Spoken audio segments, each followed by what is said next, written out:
ये बंदा ट्यूटोरियल के एंड में आने वाले अल्टीमेट बॉस के साथ फाइट कर रहा है, एक ऐसा बॉस जिसे हराना इम्पॉसिबल माना जाता है। यह डीमन गर्ल उससे बिल्कुल भी थ्रेट नहीं समझती। वह उसके साथ ऐसे खेल रही है जैसे वो कुछ भी नहीं। फिर वह अपनी अल्टीमेट स्किल यूज करती है, 10 स्टेप्स 1 फेटल स्ट्राइक। इससे कोई कभी बच नहीं पाया, पर बिल्कुल आखिरी पल में हमारा बंदा उसकी फाइनल स्ट्राइक को ब्लॉक करके उससे शॉक कर देता है। और फिर वह अपनी चीट थीफ स्किल एक्टिवेट करता है और सीधा उसकी अल्टीमेट एबिलिटी चुरा लेता है। जबकि वह अभी भी अपनी पावर खोने से स्टन्ड है, वह अचानक उसके पीछे अपीयर होता है। वह डेथ आई एक्टिवेट करता है और उसकी वीक स्पॉट को पिन पॉइंट करता है और अपनी नई चुराई हुई अल्टीमेट स्किल का यूज करके उसे एक ही ब्लो में खत्म कर देता है। एक हिट में 9999 डैमेज देता है। कुछ दिन पहले ही जाओ यी एक अवेकनर्स स्कूल में एक ऑर्डिनरी स्टूडेंट था, पर अवेकनिंग सेरेमनी के दौरान सब कुछ बदल गया जब उसे rare thief class 3 cheat skills के साथ मिली। डेथ आई, जो उसे एनिमी की वीकनेस देखने और डबल डैमेज देने देता है। स्पिरिट्स हैंड, जो उसे टारगेट के आइटम्स, स्किल्स और एट्रीब्यूट्स चुराने देता है। वेपन मास्टर, एक पैसिव स्किल जो उसे बिना रेस्ट्रिक्शंस के कोई भी वेपन यूज करने देती है। और ये आखिरी स्किल बहुत ज़्यादा यूजफुल निकली क्योंकि झाओ यी ने अपनी पूरी जिंदगी 2 हैंडेड स्वॉर्ड के साथ ट्रेनिंग की थी। बाद में हमारा हीरो डेथ स्टार को अपना निकनेम सेट करता है और क्योंकि गेम में थीव्स वैसे भी मैस्ड होते हैं तो वो अपनी खुद की फेस को प्रोफाइल पिक्चर के रूप में यूज करने का डिसाइड करता है। सिस्टम फिर उसे एक वेपन चूज करने के लिए कहता है और हमारा हीरो एक्साइटेडली वो 2 हैंडेड स्वॉर्ड चूज करता है जिसका उसने हमेशा सपना देखा था। वेपन चॉइस कंप्लीट होने के बाद सिस्टम दिखाता है कि वह अपना ट्रायल शुरू करने के लिए रेडी है। एक काउंटडाउन के बाद जाओई गेम में एंटर करता है। उसको अपना आउटफिट बदला हुआ मिलता है। अचानक सिस्टम मॉन्स्टर्स की फर्स्ट वेव के बारे में वार्न करता है। खूंखार मॉन्स्टर्स अंदर आना शुरू होते हैं। मॉन्स्टर्स हमारे हीरो को घेर लेते हैं और वह अपना ट्रम्प कार्ड टेस्ट करने के लिए एक्साइटेड हो जाता है। वो उन पर अटैक करने के लिए करीब आता है और जैसे ही वो इतना करीब पहुंचता है वो अपनी स्पिरिट्स हैंड स्किल एक्टिवेट करता है। गोब्लिन की स्टिक अचानक हमारे हीरो के हाथ में टेलीपोर्ट हो जाती है और वह एम्बैरेस्ड रह जाता है। सोचता है कि उसे स्किल्स या एट्रीब्यूट्स क्यों नहीं मिले, जबकि गोब्लिन अपना वेपन अपने ओपोनेंट के हाथ में देखकर कंफ्यूज खड़ा रहता है। सिस्टम हमारे हीरो को रिवील करता है कि आइटम्स, स्किल्स और एट्रीब्यूट्स रैंडमली चुराए जाते हैं। झाओ इस सिस्टम के इस फ्रॉड पर गुस्सा हो जाता है और अचानक जायंट डीमन अपना बैट उस पर घुमाता है। हमारा हीरो अटैक को अपनी स्टिक से ब्लॉक करता है और अपनी exclusive skill death high use करता है। स्किल गॉब्लिन के हेड को उसकी वीक पॉइंट दिखाती है। हमारा प्रोटैगनिस्ट अटैक डॉज करता है और सिस्टम दिखाता है कि वो बिना किसी पेनल्टीज के सभी टाइप्स के वेपन्स यूज कर सकता है। हमारा हीरो जंप करता है और गॉब्लिन के हेड पर स्ट्राइक करता है। अपना डैमेज 2 फोल्ड बढ़ा देता है। छोटे गॉब्लिन्स जायंट को इतनी आसानी से गिरते देख शॉक हो जाते हैं। हमारा हीरो स्पिरिट्स हैंड पर अपना सेकंड चांस यूज करता है और अचानक उनके सारे एट्रीब्यूट्स और स्टिक्स चुरा लेता है। वो अब रियलाइज करता है कि स्पिरिट्स हैंड स्किल को थीफ की एक्सक्लूसिव स्किल्स के साथ यूज करना सबसे बेस्ट है। अचानक सिस्टम मॉन्स्टर्स की सेकंड वेव आने की अलर्ट देता है। हमारा हीरो अपनी तलवार निकालता है और उन्हें अपनी असली पावर दिखाने का डिसाइड करता है। वो अपनी स्पिरिट्स हैंड स्किल फिर से यूज करता है और उनके सारे एट्रीब्यूट्स चुरा लेता है। भले ही हमारे हीरो की स्टीलिंग एबिलिटी अनप्रिडिक्टेबल है, उसकी हाई एजिलिटी 2 हैंडेड स्वॉर्ड के हायर डैमेज बेस के साथ कंबाइन होकर उसे बिगिनर लेवल गॉब्लिन्स को आसानी से हराने देती है। वह सारे गॉब्लिन्स को एक पल में हरा देता है। उसके एट्रीब्यूट 16 पॉइंट से बढ़ जाते हैं, उसे लेवल 2 पर अपग्रेड करते हुए। बिगिनर गॉब्लिन्स को मारने के बाद हमारा हीरो अल्टीमेट बॉस को हराने की तरफ देखता है, एक ऐसा बॉस जिसे हराना इम्पॉसिबल माना जाता है। अचानक एक मॉन्स्टर हमारे हीरो की तरफ दौड़ता है और उसे अपने पैरों पर झुकने का ऑर्डर देता है। हमारा हीरो अल्टीमेट बॉस को अचानक अटैक करते देख सरप्राइज्ड है। नॉक्टर्नल लिटिल बीस्ट उसकी 2 हैंडेड स्वॉर्ड का मजाक उड़ाता है, सोचती है कि यह सिर्फ एक डेकोरेशन पीस है। हमारा हीरो अल्टीमेट बॉस को अपना प्रोफेशन पहचानते देख स्पीचलेस है। वो अपनी स्पिरिट्स हैंड एबिलिटी यूज करता है उसे सरप्राइज करने के लिए। पहले तो बीस्ट ब्रैग करती है कि उससे कोई डैमेज नहीं हुआ। हमारा हीरो इस बार एक रिंग चुराने पर एम्बैरेस्ड है और मॉन्स्टर उसकी रिंग चुराते देख गुस्सा हो जाती है और उसे वापस करने के लिए कहती है। हमारे हीरो के पास अभी भी चुराने का एक और चांस है, पर उसकी एबिलिटी अभी भी कूल डाउन पर है, तो वह टाइम बाय करने का डिसाइड करता है। वो रिंग की तारीफ करता है और नॉक्टर्नल बीस्ट के साथ फ्लर्ट करना शुरू करता है। अल्टीमेट बॉस शर्माती है, ब्लश करती है, पर उसकी शर्म एंगर में बदल जाती है जब हमारा हीरो उसकी रिंग वापस करने से मना कर देता है। कूलडाउन लगभग खत्म होने के साथ हमारा हीरो अब उसे अपने करीब लाने की कोशिश करता है। जैसे ही बीस्ट गुस्सा होती है और बर्जर्क हो जाती है, उसके एट्रीब्यूट्स 30% से एनहेंस हो जाते हैं। अल्टीमेट बॉस को 0% पासिंग रेट के साथ देखकर हमारे हीरो को सिर्फ प्रेशर के बारे में सोचकर एंग्जाइटी महसूस होती है, पर यही चीज़ उसके लिए चैलेंज को वर्थ इट बनाती है।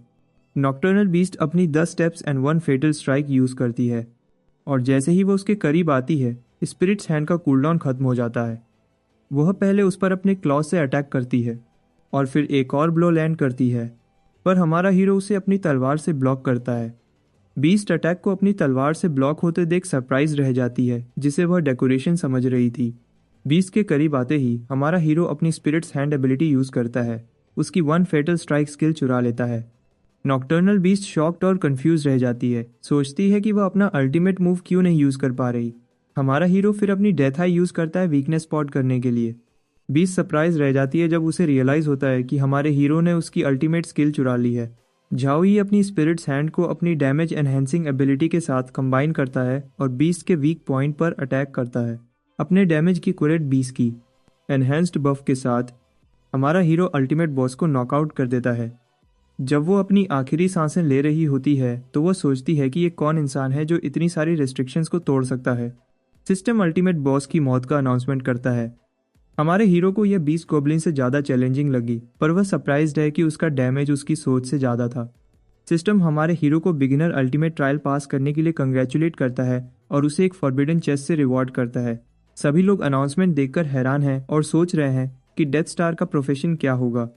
इसी बीच चर्च ऑफ द एंड में एक आदमी डेथ स्टार की न्यूज़ देखकर हंसना शुरू करता है। उसको लगता है कि हमारे हीरो की सोल इतनी पावरफुल होगी कि वह उसके लॉर्ड को रिसरेक्ट कर सके, और अपने डिसाइपल्स को उसे ढूंढने का ऑर्डर देता है।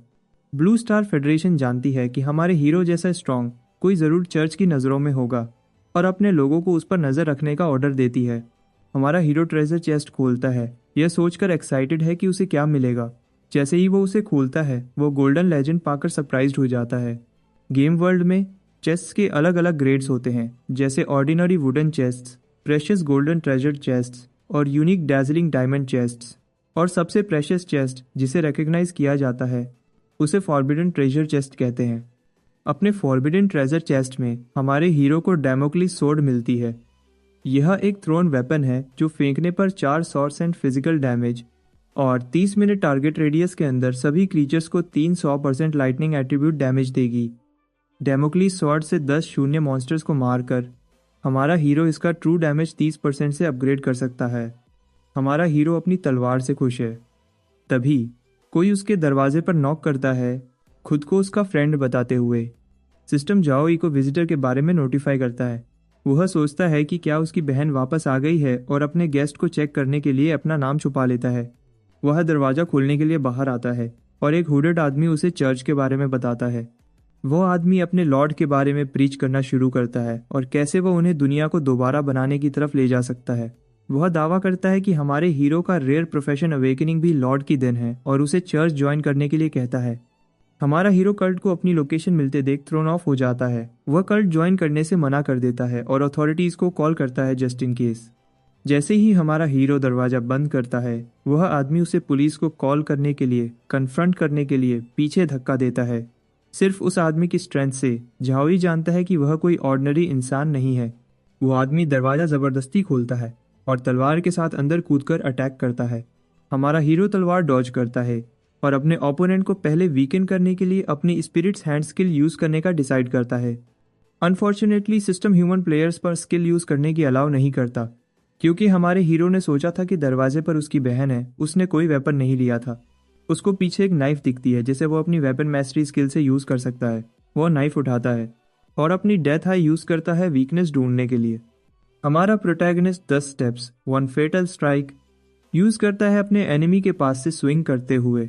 वह आदमी आग की लपटों में जलना शुरू करता है और उसे चर्च रिजेक्ट करने और पुलिस को कॉल करने के लिए मरने की धमकी देता है। हमारा हीरो नाइफ उठाता है। वह आदमी अपनी तलवार घुमाता है, पर झाओई उसे डॉज करता है और उस आदमी को स्टैब करता है। तभी पुलिस अपार्टमेंट में एंटर करती है। वह इंट्रूडर को कल्ट मेंबर आइडेंटिफाई करते हैं, जबकि कैप्टन हमारे हीरो को एश्योर करता है कि वह सेफ है और उसे सीन क्लीन अप करने के लिए बाहर ले जाता है। 30 मिनट बाद कैप्टन हमारे प्रोटैगनिस्ट को इन्फॉर्म करता है कि कल्ट ऑर्गेनाइजेशन डॉन गेम के इमर्जेंस के बाद अपीयर हुई। वह प्रोफेशनल प्लेयर्स को मजे के लिए मरने में स्पेशलाइज करते हैं और एक बार जब वह किसी टारगेट पर अपनी नज़र रख देते हैं तो उसे जाने नहीं देते।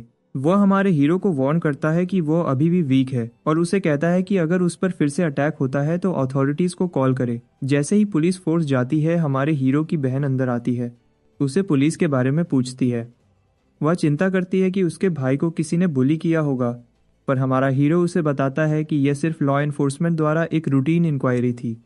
उसकी बहन रिलीफ की सांस लेती है और वह दोनों वापस घर जाते हैं।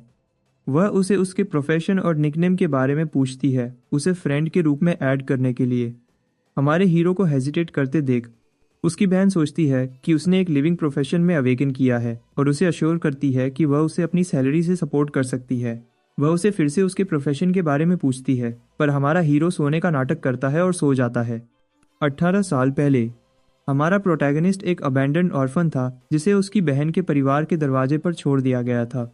उसके परिवार ने उसे दरवाजे पर रोते हुए देखा और उसे अडॉप्ट कर लिया। उसको याद है जू जिंग्यू के पेरेंट्स ने उसे अपने बच्चे के रूप में अडॉप्ट किया था और उसकी बहन ने उसे प्रोटेक्ट करने की कसम खाई थी। पर जाओई के अडॉप्टेड पेरेंट्स अनएक्सपेक्टेडली गुजर गए। जिंग्यू अपने पेरेंट्स के लिए रोई जबकि उसने उसे तसल्ली दी। हमारा हीरो पुलिस ऑफिसर को उसे वीक कहते हुए याद करता है और जानता है कि अपना प्रोफेशन और निकनेम रिवील करने से उसकी बहन खतरे में पड़ जाएगी।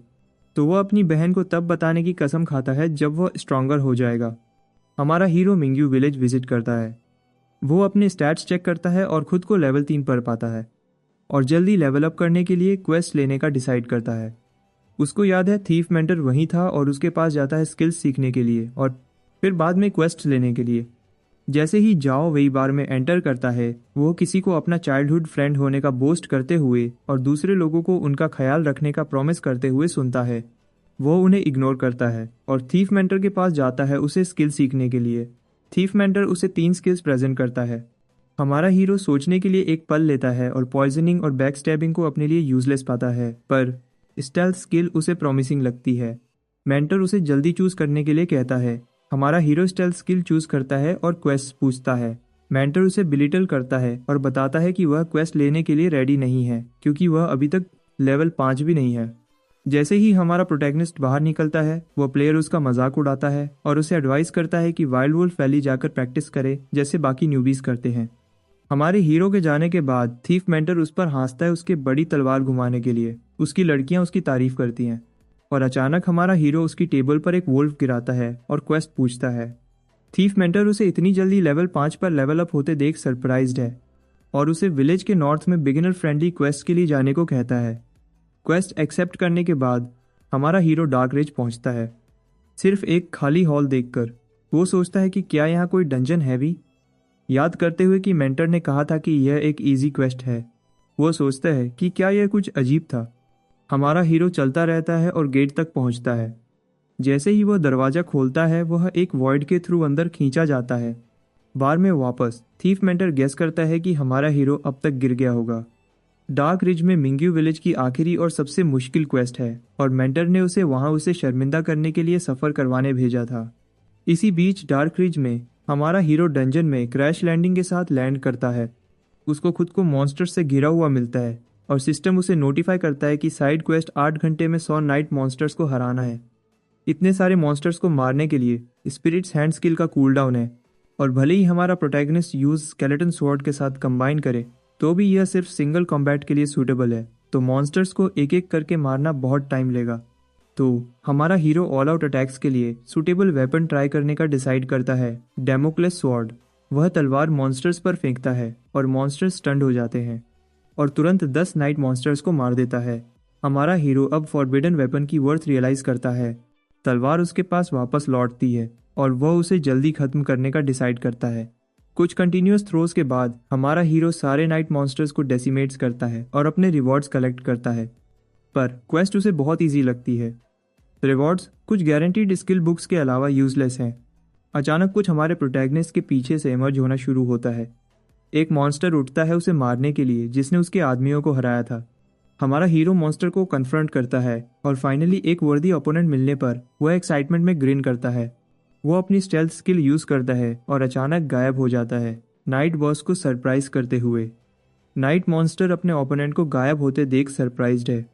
हमारा हीरो अचानक पीछे से जंप करता है और अपनी स्पिरिट्स हैंड स्किल्स यूज़ करता है। अपनी स्किल से वह मॉन्स्टर का डिस्गाइज मास्क चुरा लेता है, जो उसे अपीयरेंस और निकनेम्स चेंज करने देता है जब तक उसने हिट किया है।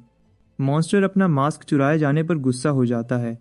वह धीरे धीरे क्रम्बल होना शुरू करता है और अपने ओरिजिनल फॉर्म में ट्रांसफॉर्म हो जाता है। अचानक सिस्टम हमारे हीरो को नोटिफाई करता है कि ग्रेट डार्क नाइट ने अपना ट्रू अपीयरेंस रिवील कर दिया है और उसे डार्क नाइट को मारने की एक स्पेशल क्वेस्ट मिलती है।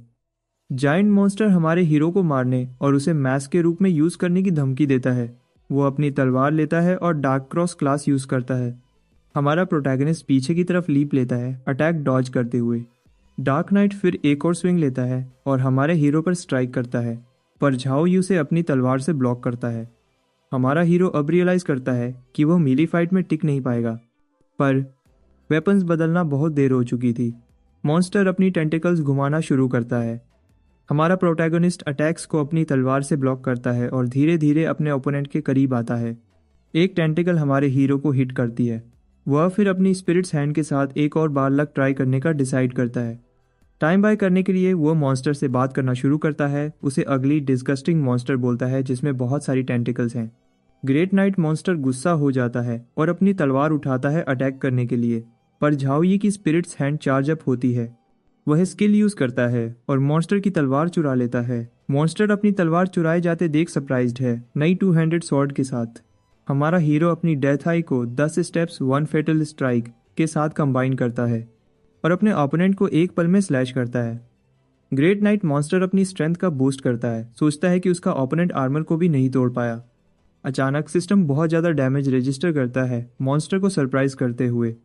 मॉन्स्टर की तलवार और कंबाइंड एबिलिटीज़ के साथ हमारे हीरो को लगता है कि वह ये कर सकता है। तभी सिस्टम वार्न करता है कि बॉस वायलेंट मोड में एंटर हो गया है। नाइट मॉन्स्टर जाइंट टेंटिकल्स में बदल जाता है और हमारे प्रोटैगनिस्ट को पे करवाने की धमकी देता है, पर हमारे हीरो को उसकी धमकियों की परवाह नहीं है और वह मॉन्स्टर का मजाक उड़ाता है। वह अपनी डैमोक्लेस स्वॉर्ड यूज़ करता है जो दूर पड़ी थी। तलवार मॉन्स्टर पर स्ट्राइक करती है। एक एक्सप्लोजन होता है, ग्रेट नाइट को तुरंत मार देता है। सिस्टम झाओ ई को वर्ल्ड बॉस को हराने के लिए कॉन्ग्रेचुलेट करता है और पूछता है कि क्या वह अनाउंसमेंट अनोनिमस करना चाहता है। अनवांटेड अटेंशन अवॉइड करने के लिए हमारा हीरो एनोनिमस ऑप्शन लेता है। सिस्टम फिर उसे बॉस मॉन्स्टर को मारने के लिए एक गोल्डन ट्रेजर चेस्ट रिवॉर्ड करता है। हमारा हीरो चेस्ट खोलता है और रिवॉर्ड के रूप में उसे ड्रीमलेस विलेज में शाओयू को एक अनडिलीवर्ड लेटर भेजने की एक और क्वेस्ट मिलती है। बार में वापस कुछ लोग हिडन क्वेस्ट पर डिस्कस करते हैं। कुछ ने मेंशन किया कि उन्हें उसे रेयर स्किल्स मिली, जबकि कुछ एनवी दिखाते हैं क्योंकि डॉन वर्ल्ड में हिडन क्वेस्ट अपॉर्चुनिटीज और इम्पॉसिबिलिटीज को रिप्रेजेंट करते हैं। इसी बीच 2 घंटे बीतने के बाद थीफ मेंटर सोचता है कि हमारे हीरो ने हार मान ली होगी। तभी झाओई दरवाजे से अंदर आता है, सबको सरप्राइज करते हुए। वो थीफ मेंटर को एक जगह के बारे में पूछने के लिए 500 गोल्ड कॉइन्स का एक बैग देता है। ग्रीडी मेंटर पैसे देखकर एक्साइटेड हो जाता है। हमारा हीरो उसे लेटर दिखाता है ड्रीमलेस विलेज की लोकेशन के बारे में पूछने के लिए।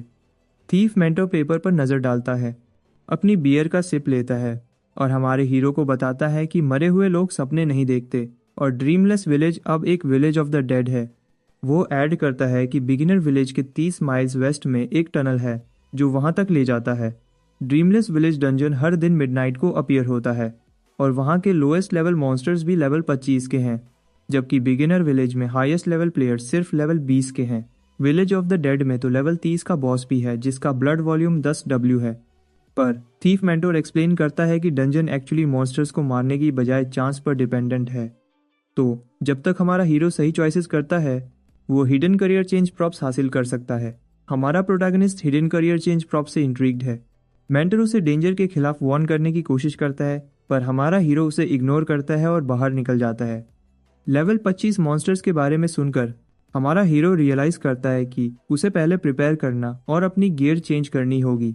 उसके एडवाइस को बिना किसी डर के इग्नोर करते देख थीफ मेंटर शॉक्ड रह जाता है। डॉन गेम और रियल वर्ल्ड कनेक्टेड हैं और डॉन वर्ल्ड में कलेक्ट किए गए सारे आइटम्स रियल वर्ल्ड में ट्रेड और सेल किए जाते हैं। तो हमारा hero black dragon chamber of commerce visit करता है, जो देश की टॉप 3 चेंबर्स ऑफ कॉमर्स में से एक है, जहां वह जो कुछ भी चाहता है पा सकता है। अचानक वह मार्केट में अपनी बहन और उसकी फ्रेंड को देखता है। जिंगयू उसका आउटफिट देखती है और सोचती है कि उसके भाई ने असैसिन प्रोफेशन अवेकन किया है। हमारा हीरो हेजिटेंटली असैसिन होने की बात मानता है। अपनी आइडेंटिटी छुपाने के लिए मास्क यूज करके रिलीफ महसूस करता है, वरना उसकी आइडेंटिटी शाओयू के सामने एक्सपोज हो जाती। वह विच हमारे हीरो को बेबी की तरह ट्रीट करना शुरू करती है, उसके टू हैंडेड स्वॉर्ड से डैगर्स पर स्विच करने के लिए। हमारे हीरो को अनॉय करते हुए जिंगयू उनकी फाइट रोकने के लिए बीच में कूदती है और अपने भाई को कुछ गियर खरीदने का ऑफर करती है ताकि उसका बिगिनर फेज शुरू हो सके। झाओ यू मना करने की कोशिश करता है, पर श्याओ यू उसे डेथ स्टेयर देती है और मना करने पर धमकी देती है। तो हमारा हीरो अग्री करता है और तीनों गियर शॉपिंग के लिए जाते हैं। शॉपकीपर अपने कस्टमर्स को ग्रीट करता है। श्याओयू हमारे हीरो पर कुछ गूफी आउटफिट्स ट्राई करती है। मैजेस्टिक स्टार सेट से शुरू करती है जिसमें अंडर वाटर ब्रीथिंग इफेक्ट है। वह फिर उसे लार्ज फ्लावर सेट ट्राई करवाती है जिसमें फ्रॉस्ट रेजिस्टेंस इफेक्ट है और कहती है कि यह हमारे हीरो को सूट करता है। अगले हमारा हीरो ब्लू एन्चांट्रेस सेट ट्राई करता है जिसमें वियर्ड हेयर स्ट्रेटनिंग इफेक्ट और हाइट और स्पीड पॉइंट्स हैं। 2 घंटे तक खेलने के बाद हमारे हीरो को गियर का एक परफेक्ट सेट मिलता है जिसमें एडिशनल स्टेमिना, डिफेंस, मैजिक और एजिलिटी पॉइंट्स हैं। जिंगयू अपने भाई का गियर पसंद करती है और उसे खरीदने का डिसाइड करती है, जबकि वह लगभग 2 मिलियन गोल्ड कॉइंस पे करती है। श्याओ यू हमारे हीरो का मजाक उड़ाता है उसकी बहन द्वारा ख्याल रखे जाने पर। अपना गियर मिलने के बाद छाओई क्वेस्ट पर जाने का डिसाइड करता है। वो अपनी बहन और उसकी फ्रेंड को गुड बाय कहता है और उन्हें बताता है कि वो डॉन वर्ल्ड में क्वेस्ट के लिए जा रहा है। हमारा प्रोटैगनिस्ट अपनी पीठ पर तलवार बांधे ड्रीमलेस विलेज एंट्रेंस पर पहुंचता है। जैसे ही वह एंटर करता है, वह बच्चों को खेलते देख सरप्राइज्ड है क्योंकि एक विलेज ऑफ द डेड को लाइफलेस होना चाहिए था। सिस्टम नोटिफाई करता है कि यह 25 से 30 लेवल का डंजन है जिसमें 3 स्टार डेंजर लेवल है।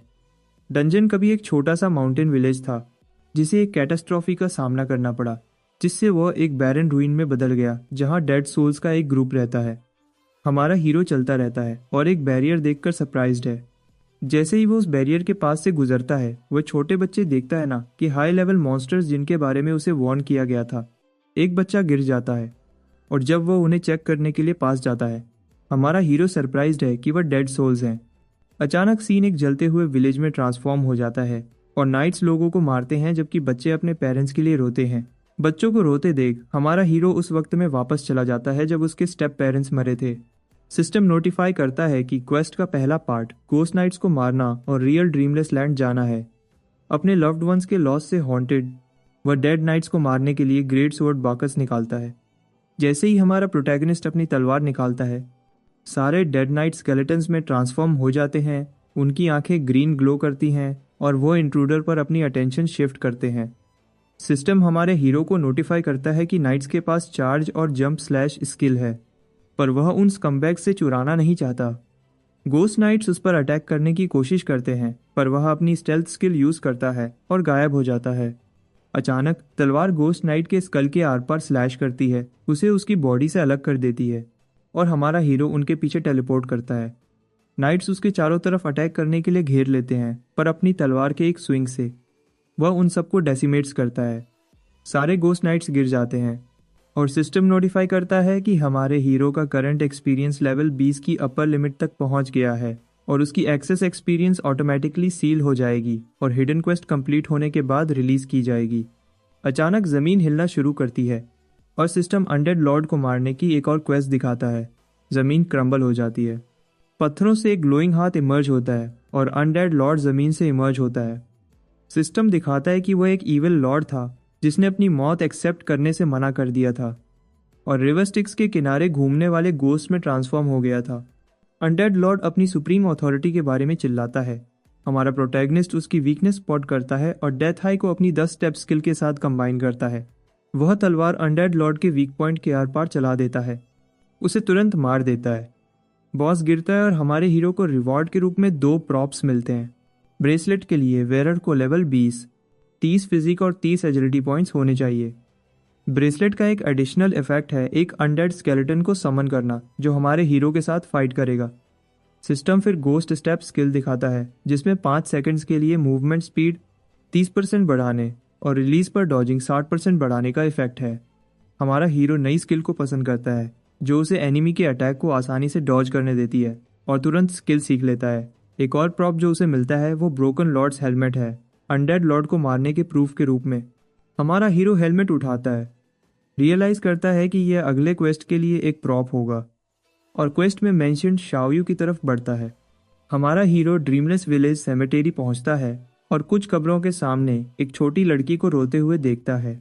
वो अपने मरे हुए पेरेंट्स के लिए रोती है, कंप्लेन करती है कि बैड गाइज ने विलेज में सबको मार दिया। हमारा हीरो शाओयू के पास जाता है उसे चेक करने के लिए। वह उसे बात करने की कोशिश करता है, पर लड़की अचानक उसकी तलवार नोटिस करती है। वो डर जाती है, सोचती है कि वह बैड गाइज में से एक है और उसे धकेल देती है। सिस्टम हमारे प्रोटैगनिस्ट को नुकसान करता है कि उसने शाओयू को गुस्सा दिला दिया है। वह उसे एक्सप्लेन करने की कोशिश करता है कि उसने अभी अभी उन बैड गाइज को मारा है जो विलेजर्स को नुकसान पहुंचा रहे थे। पर शाओयू गुस्सा हो जाती है, सोचती है कि वह झूठ बोल रहा है और अपने अंकल्स को मदद के लिए बुलाती है। अचानक डेड विलेजर्स जगह को घेर लेते हैं, हमारे हीरो को हर तरफ से सराउंड कर लेते हैं। शाओयू विलेजर्स को बैड गाइज से छुटकारा पाने के लिए कहती है। हमारा हीरो अपने ऑप्शंस के बारे में सोचता है और एक बच्चे को नुकसान पहुंचाने और ईवल नाइट्स की तरह विलेजर्स पर अटैक करने से मना कर देता है। उसको अचानक याद आता है कि थीफ मेंटर ने उसे बताया था कि डंजन किलिंग की बजाय चॉइस पर बेस था और उसके शब्दों पर भरोसा करने का डिसाइड करता है। हमारा हीरो अपनी तलवार गिरा देता है और लड़ना छोड़ देता है। सारे विलेजर्स उसके चारों तरफ जमा हो जाते हैं, उसे अपनी टॉर्चर के लिए पनिश करने के लिए खींचते हुए। डेड विलेजर्स हमारे हीरो को खींचते रहते हैं, पर वो फाइट बैक करने से मना कर देता है। तभी कोई बोलता है कि हमारे हीरो ने अपनी गुडविल प्रूव कर दी है। एक औरत आसमान से उतरती है और सारे डेड सोल्स को ले जाती है। हमारा हीरो लड़की को देखकर शर्माना शुरू करता है, ब्लश करता है। शाओयू उसकी तरफ रोते हुए दौड़ती है और उसे गले लगा लेती है। जिंगयू छोटी लड़की को अश्योर करती है कि कोई उसे नुकसान नहीं पहुंचाएगा। हमारा प्रोटैगनिस्ट लड़की को शाओयू के साथ इतना जेंटल होते देख शर्माना शुरू करता है, ब्लश करता है। वो सोचता है कि उनके नाम सिमिलर क्यों हैं और वो एक जैसे क्यों दिखते हैं। शाओयू जिंगयू को बैड गाय से छुटकारा पाने के लिए कहती है, पर जिंगयू उसे अश्योर करती है कि हमारा हीरो बैड गाय नहीं है और उसे सिर्फ बचपन में अबैंडन कर दिया गया था। तभी सिस्टम स्क्रीन पॉपअप होती है, हमारे हीरो को बताती है कि शाओयू की पास्ट लाइफ के बारे में पूछकर एक नई क्वेस्ट अनलॉक की जा सकती है। तो वह जिंगयू से पूछता है कि छोटी लड़की ऑर्फन कैसे बनी। जिंगयू एक्सप्लेन करती है कि ड्रीमलेस विलेज को केयरफ्री विलेज कहा जाता था। इस विलेज में लोग मेहनत करते थे और सेल्फ सफिशिएंट थे। शाओयू का परिवार रिच नहीं था, पर वह अभी भी बहुत खुश थे, जब तक एक दिन उन्हें कुछ इंजर्ड नाइट्स मिले और उन्होंने उनकी मदद की। वह इंजर्ड नाइट्स वही मॉन्स्टर्स थे जिन्हें हमारे हीरो ने मारा था। उन नाइट्स ने अपनी इंजरीज से रिकवर होने के बाद पूरे विलेज का मैसेकर कर दिया। शाओयू फिर से रोना शुरू करती है, विलेजर्स और अपने पेरेंट्स की मौत के लिए खुद को ब्लेम करती है। जिंगयू आगे ऐड करती है कि मैसेकर के बाद केयरफ्री विलेज ड्रीमलेस विलेज में बदल गया और सारे अनयील्डिंग सोल्स जो मरे वो यहाँ ट्रैप्ड हैं। शाओयू के रिग्रेट और ऑब्सेशन की वजह से और मैसेकर हर दिन रिपीट होता है। अचानक सिस्टम नोटिफाई करता है कि शाओयू सैड महसूस करती है और अपनी रोना कंट्रोल नहीं कर पाती। जिंगयू वार्न करती है कि छोटी लड़की बरसर्क होने वाली है और हमारे हीरो को बाहर निकलने के लिए कहती है, वरना वह अनयील्डिंग सोल में बदल जाएगा अगर स्टॉर्म उसे खा जाता है। सिस्टम अलर्ट करता है कि शाओयू बरसर्क हो गई है और एक स्टॉर्म ऑफ सैडनेस फटने वाला है। ये हमारे हीरो से एक चॉइस बनाने के लिए कहता है कि वो उसे बचाए या छोड़ दे और 1% सक्सेस रेट के बारे में वार्न करता है। स्टॉर्म हावी हो जाता है। जिंगयू छोटी लड़की को रोकने की कोशिश करती है, पर हमारा हीरो उसे रोकता है और उसे अपने साथ जाने के लिए कहता है। पर जिंगयू एक बच्चे को माइंडलेस अनडेड सोल में बदलते देख मना कर देती है और उसे बचाने पर इंसिस्ट करती है। हमारा हीरो उसे पीछे रहने के लिए कहता है और उसके बजाय छोटी लड़की को बचाने का ऑफर करता है। जिंगयू उसके एक बच्चे को बचाने के डेडिकेशन से इम्प्रेस होती है। हमारा प्रोटैगनिस्ट टॉम में एंटर करता है और शाओयू को बताता है कि वह उसे एक लेटर डिलीवर करने विलेज आया था। वह लेटर बढ़ाता है, उसे बताता है कि उसे ये एक डार्क नाइट को मारने के बाद मिला था और यह उसे ट्रुथ दे सकता है। शाओयू लेटर पढ़ती है और रियलाइज करती है कि पूरा अटैक पहले से प्लान था। हमारा हीरो उसे एश्योर करता है कि मैसेकर उसकी गलती नहीं थी और नाइट्स वैसे भी अंदर आने का कोई और तरीका ढूंढ लेते। शाओयू हमारे हीरो का शुक्रिया करती है, जैसे उसकी सोल धीरे धीरे लाइट में बदल जाती है और वह आसमान में वापस चली जाती है। शाओयू को शांति मिलने के बाद जिंगयू केयरफ्री विलेज को वैसे ही छोड़ने का डिसाइड करती है और हमारे हीरो को शुक्रिया करने के लिए एक गिफ्ट देती है। सिस्टम दिखाता है कि ये एक रीपर्स मेडल है और हमारा हीरो इससे रीपर प्रोफेशन अवेकन कर सकता है। उसको लगता है कि ये रिवॉर्ड बहुत ज़्यादा है और जिंग्यू उसे वापस लेने के लिए कहती है, पर हमारा हीरो अपना हाथ आगे बढ़ाता है और रिवॉर्ड एक्सेप्ट करता है। उसकी उंगली पर रिंग जिंग्यू को सरप्राइज करती है और वह जाने का डिसाइड करती है। हमारे हीरो को बताती है कि वह फिर मिलेंगे। हमारा हीरो अपने गुड बाइज कहता है और उसे फिर से मिलने की उम्मीद करता है। व्हाइट एम्परर सेंटर में एक मीटिंग में जाओ फैमिली का हेड जाओ जून रिपोर्ट करता है कि इस साल सिटी में टोटल 12 रेयर प्रोफेशंस अवेकन हुए और उनमें से 3 2 दिन से कम में मर गए हैं। उसको सस्पेक्ट है कि डेथ स्टार ने उन्हें मारा है, पर सिटी लॉर्ड बाई जेंग को लगता है कि डेथ स्टार जैसा स्ट्रॉन्ग कोई जो लेवल 10 बॉस को सेकंड्स में मार सकता है, वह मीडियोक लोगों को मारने की जहमत नहीं उठाएगा। वह हमारे हीरो को इंसानियत का सबसे बड़ा गर्व मानता है और झाओजुन को डार्क प्रिजन में भेजने की धमकी देता है अगर वह हमारे हीरो को फिर से बदनाम करता है। झाओजुन हमारे हीरो के नैरो माइंडेड विलन होने की पॉसिबिलिटी पर आर्ग्यू करता है, पर डेप्यूटी सिटी लॉर्ड सू हैंग सिचुएशन को शांत करता है, सबको अश्योर करके कि उसने मौतों के पीछे की सच्चाई पता लगाने के लिए एक इन्वेस्टिगेशन शुरू की है। अगर डेथ स्टार गिल्टी पाया जाता है तो वो सिटी लॉर्ड से डेड अवेकन वंस के लिए जस्टिस मांगता है। तभी एक बॉट अंदर आता है सिटी लॉर्ड के लिए एक रिपोर्ट लाते हुए। वह रिपोर्ट करता है कि एक बार सर्च में उन्हें scorpion assassin, church of the and का एक डी क्लास असैसिन के निशान मिले एक पेपर के साथ। बाई झैंग पूरे व्हाइट एम्परर सिटी में अवेकन हुए सारे रेयर प्रोफेशंस, जिसमें हमारा प्रोटैगनिस्ट भी शामिल है, के लिए किलिंग ऑर्डर पढ़कर सरप्राइज्ड है। वो अपने लोगों को जल्दी से अवेकन वंस को इन्फॉर्म करने और उन्हें सपोर्ट भेजने का ऑर्डर देता है, पर सुहैंग रियलाइज करता है कि उनके पास डेथ स्टार के लिए कोई कॉन्टैक्ट इन्फॉर्मेशन नहीं है।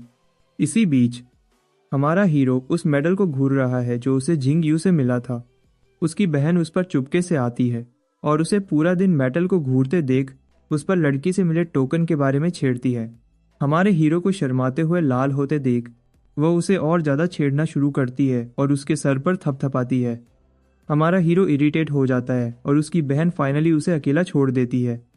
वह उसे कहती है कि पहले प्रोफेशन ट्रांसफ़र खत्म करे और फिर ब्रेकफास्ट के लिए आए, पर जैसे ही वह दरवाज़ा बंद करती है जिंग्यू सोचती है कि क्या उसका भाई इतनी जल्दी प्रोफेशन चेंज कर सकता है। वह सोचती है कि उसके छोटे भाई को हमेशा उसकी प्रोटेक्शन की ज़रूरत पड़ेगी। सिस्टम जाओ इसे पूछता है कि क्या वह अपना प्रोफेशन चेंज करके रीपर बनना चाहता है। वह ट्रांसफॉर्म करने का ऑप्शन चूज़ करता है और सिस्टम उसके नए स्टैट्स रिवील करता है। हमारा प्रोटैगनिस्ट अपने एट्रीब्यूट्स को सेकंड ट्रांसफ़र के बाद आसमान छूते देख हैरान है। उसकी बॉडी लाइटर महसूस होने लगती है और सेंसेस शार्पर हो जाती हैं। उसकी स्ट्रेंथ ऐसी लगती है जैसे वह एक पंच से स्टील प्लेट तोड़ सकता है। जैसे ही हमारा हीरो एक पंच मारता है वह दीवार तोड़ देता है। जिंग यू बाहर से दीवार को टूटते हुए देखती है और उस पर चिल्लाती है कि अगर उसे ब्रेकफास्ट चाहिए तो वह साफ करे। जिंग यू काम पर चली जाती है और हमारा हीरो अपने स्टैट्स चेक करने वापस आता है। वह लो इंटेलिजेंस लेवल से इरिटेट है और उसका पेट डीमन उस पर चिल्लाता है कि उसकी बहन उसकी टैलेंट को सप्रेस कर रही है। हमारा हीरो पेट डीमन को धकेल देता है और बाकी स्टैट्स पढ़ता है। सरप्राइजिंगली उसे 2 स्किल्स के साथ एक एक्स्ट्रा टैलेंट बार मिलता है, पर उसे अनलॉक करने के लिए लेवल 25 या 35 चाहिए। रीपर्स डेथ हार्ट उसके अटैक्स को टारगेट के ब्लड लेवल के 10% के बराबर एडिशनल रियल डैमेज ऐड करने देता है। हमारा हीरो स्टैट्स से हैरान है और रियलाइज करता है कि अगर अपोनेंट के पास कोई डैमेज अवॉइडिंग स्किल्स नहीं है तो वो उसे 10 अटैक्स में मार सकता है। तो वो लेवल तक पहुंचने और एक प्रॉपर ग्रिम रीपर बनने के बाद 2 रीपर स्किल्स अनलॉक करने का डिसाइड करता है। तो वो अपनी तलवार लेता है और मॉन्स्टर्स से लड़ने के लिए बाहर दौड़ता है ताकि अपना लेवल जल्दी बढ़ा सके, पर तब उसका पेट डीमन उसे गड़बड़ साफ करने की याद दिलाता है। इसी बीच एक गली में जब हमारा हीरो कचरा साफ करता है उस पर जो याया और स्कॉर्पियन गिल्ड की एचआर आती है। वह हमारे प्रोटैगनिस्ट को अपनी गिल्ड में इनवाइट करती है और उसे बताती है कि उसका लेवल मैटर नहीं करता क्योंकि उनके मेंटर्स उसकी मदद कर सकते हैं और उसे सिर्फ ट्रेनिंग पीरियड के दौरान इनकम का 10% गिल्ड के साथ शेयर करना है। वह हमारे हीरो को अपने चार्म से बहलाने की कोशिश करती है और कहीं और इसके बारे में बात करने का सजेस्ट करती है, पर हमारा हीरो सीधा मना कर देता है, जिससे वह शॉक्ड रह जाती है। वह हमारे हीरो को इसके बारे में सोचने के लिए कन्विंस करने की कोशिश करती है। चिंता में है कि अगर वो अपना मंथली टारगेट मीट नहीं करती तो उसे सज़ा मिलेगी। छाओ याओ या हमारे हीरो को किसी सुनसान जगह ले जाने के बारे में सोचती है। हमारा हीरो उसे बताता है कि अगर उसने किसी और जगह ट्राई किया होता तो वह उसके चाम में आ जाता, क्योंकि उसे अपनी बहन ने बताया था कि जो कोई भी फ्लर्ट करता है जब वो कचरा निकाल रहा हो तो उसके कुछ मोटिव्स होते हैं। जैसे ही हमारा हीरो बाहर निकलता है, वह जो याहिया को बताता है कि उसने पहले ही उस गिल्ड को ज्वाइन करने का प्रॉमिस कर दिया है जहां उसकी बहन वाइस प्रेसिडेंट है। जो याहिया उसे बताने की कोशिश करती है कि वह उसकी बहन को प्रेसिडेंट बनने से रोक सकता है, पर हमारा हीरो उसे बताता है कि उसे परवाह नहीं है क्योंकि प्रेसिडेंट भी उसकी बहन की फ्रेंड है, जो या ओया। जाओ इसे हैरान है और पहले दूसरों का ख्याल रखने के बाद उसके पास वापस आने का डिसाइड करती है। Emerald forest level 30 monster zone में एक बड़ा एनर्जी ब्लास्ट होता है वुल्व्स को गिराते हुए। एक प्लेयर तलवार उठाता है टर्टल को मारने के लिए, पर अचानक एनर्जी ब्लास्ट उसकी किल चुरा लेता है। प्लेयर अपनी किल चुराए जाने पर गुस्सा हो जाता है। जैसे ही हमारा हीरो मॉन्स्टर्स को एक स्ट्राइक में गिरा देता है, उसे देखने वाले सारे प्लेयर शॉक्ड रह जाते हैं। वह अपनी तलवार फेंकता है, मॉन्स्टर्स से भरा एरिया साफ करता है और अपने स्टैट्स चेक करता है। 3 घंटे तक मॉन्स्टर्स का हंट करने के बाद भी हमारा हीरो सिर्फ एक लेवल से एडवांस हुआ और उसे रियलाइज होता है कि नए लेवल 25 स्किल्स अनलॉक करने में उसे कम से कम 2 दिन लगेंगे। उसके आसपास के सारे प्लेयर्स हंसना शुरू करते हैं उसे जल्दी लेवल अप करने की बात सुनकर। वह हमारे प्रोटैगनिस्ट को घेरना शुरू करते हैं और उसे बताते हैं कि उन्हें वाइल्ड मॉन्स्टर जोन में लेवल 26 तक पहुंचने में 1 साल लगा और वो स्टूपिड है ये सोचकर कि वो 10 दिन में ये कर सकता है। हमारा हीरो दावा करता है कि कोई भी इस जोन में मॉन्स्टर्स को मार सकता है क्योंकि यह एक पब्लिक एरिया है। प्लेयर्स उस पर गुस्सा होते हैं और दावा करते हैं कि इस एरिया के वाइल्ड मॉन्स्टर्स उनके मोरोविंड गिल्ड के हैं। वो उस पर अपने वेपन्स पॉइंट करते हैं और उसे जाने का ऑर्डर देते हैं। हमारा हीरो तेजी से अपने ओपोनेंट्स को डिसार्म करता है। वह सब एक साथ उस पर अटैक करने के लिए दौड़ते हैं। वह अपनी तलवार निकालता है और एक ही स्लैश में उनकी सारी तलवारें तोड़ देता है। एक और आदमी पीछे से चुपके से आता है और हमारे हीरो पर उछलता है। जाओ ही उसे कॉर्नर से देखता है। वह अपनी तलवार जमीन पर पटकता है और थंडर एनर्जी रिलीज करता है जो उसके अपोनेंट्स को भून कर रख देती है। थग्स घुटनों पर गिर जाते हैं, रोते और माफी मांगते हुए। वह हमारे हीरो से अपनी मर्सी के लिए मिन्नतें करते हैं, उसे पिता बुलाते हैं और उसे जमीन छोड़ने का प्रॉमिस करते हैं। हमारा प्रोटैगोनिस्ट उन्हें जाने देने के लिए अग्री करता है और उनसे पूछता है कि क्या वह जानते हैं कि जल्दी लेवल अप करने का कोई और तरीका है। एक प्लेयर आंसर देता है कि एमरल्ड फॉरेस्ट की गहराइयों में एक सीक्रेट रियल्म के बारे में रूमर है और उन्हें उनके बॉस ने उसे ढूंढने का ऑर्डर दिया था। हमारा हीरो उनका आंसर लेता है और सीक्रेट रियल्म ढूंढने के लिए चला जाता है। थग्स कीटन को याद दिलाते हैं कि उनका प्रेसिडेंट उन्हें सीक्रेट रियल्म की इन्फॉर्मेशन लीक करने के लिए मार देगा, पर कीटन के पास एक प्लान है। वह अपने बॉस की मदद से हमारे हीरो को मारकर उसे बदला लेने का इरादा रखता है। इसी बीच हमारा प्रोटैगोनिस्ट फॉरेस्ट की गहराई में मियाज़मा स्वैम्प तक पहुंचता है। वह सोचता है कि वह इस जगह क्यों आया। सवाल करता है कि क्या सीक्रेट रियल्म यहाँ एग्जिस्ट भी करता है। अचानक सिस्टम उसे वेयरवुल्फ सीक्रेट रियल्म नाम की एक रैंडम क्वेस्ट ट्रिगर करने के लिए नोटिफाई करता है। सिस्टम दिखाता है कि यह लेवल 30 से 40 का रियल्म है जिसमें 4 स्टार डेंजर लेवल है और हमारे हीरो को उसे 3 घंटे के अंदर क्लियर करना है। जरूर। हमारा हीरो रियल्म के लेवल से इम्प्रेस है और तुरंत पोर्टल के थ्रू जंप करता है, पर 15 मिनट बाद हमारा हीरो सीक्रेट रियल्म से बाहर निकलता है। क्वेस्ट खत्म कर चुका होता है। उसको उसकी डिफ़िकल्टी ट्रेनिंग ग्राउंड के लिए बहुत ईजी लगती है और अपने रिवॉर्ड्स चेक करता है। पहले तो उसको लगता है कि रिवॉर्ड्स यूजलेस होंगे, पर जिस पल वो उसे खोलता है वह सब अच्छी चीज़ें पाकर सरप्राइज हो जाता है, जैसे अलग अलग लेवल 30 और 40 वेपन्स और वेयरवुल्फ सीक्रेट रियम के लिए एक टेलीपोर्टेशन बीड। पर हमारे हीरो का बैकपैक लगभग फुल है, तो वह रिवॉर्ड्स को स्टडी करने और अपने बैकपैक को रास्ते में खाली करने का डिसाइड करता है। उसको स्केलेटन स्वॉर्ड और डेमोक्लेस स्वॉर्ड काफ़ी लगती हैं। दूसरे वेपन्स के एट्रीब्यूट्स एवरेज हैं, तो वो उन्हें मटेरियल्स में मेल्ट करने का डिसाइड करता है। फिर वोल्फस्किन शर्ट भी एवरेज लगती है और वो उसे सेल करने का डिसाइड करता है। प्लस साइड पर हमारा प्रोटैगनिस्ट लेवल 31 तक पहुंचता है, अपनी छाई हुई स्किल अनलॉक करता है और बहुत सारा पैसा भी। नई dead crow skill blood crow में ट्रांसफॉर्म होती है जो आसमान में उड़ता है। यह हाई अल्टीट्यूड से बेहतर फेदर्स फेंकता है एक टारगेटेड एरिया पर स्ट्राइक करने के लिए, और जिन्हें फेदर्स लगती हैं वो 10 सेकंड्स के लिए इमोबिलाइज हो जाएंगे। और तो और इफेक्ट को इम्यूनाइज या काउंटर नहीं किया जा सकता। हमारा हीरो स्किल से इम्प्रेस लगता है और उसे तुरंत ट्राई करने के लिए ईगर महसूस करता है। तभी कोई फाइट ढूंढते हुए अंदर आता है। अंडरलिंग अपने बॉस को लाता है और उसे बताता है कि हमारे हीरो ने उसकी सीक्रेट इन्फॉर्मेशन चुरा ली है। मोरो गिल्ड प्रेसिडेंट किलर बी हमारे हीरो को सरेंडर करने के लिए कहता है। उसके अंडरलिंग्स उसे इन्फॉर्म करते हैं कि हमारा हीरो पहले ही क्वेस्ट पास कर चुका है और अपने रिवॉर्ड्स हासिल कर लिए हैं। हमारा प्रोटैगनिस्ट अपने ओपोनेंट को बताता है कि उसने ये आते हुए देखा था जब उसके अंडरलिंग ने उसके साथ इन्फॉर्मेशन शेयर की थी। अंडरलिंग पसीने से लथपथ हो जाता है, अपने बॉस को ना सुनने के लिए कन्विंस करने की कोशिश करते हुए।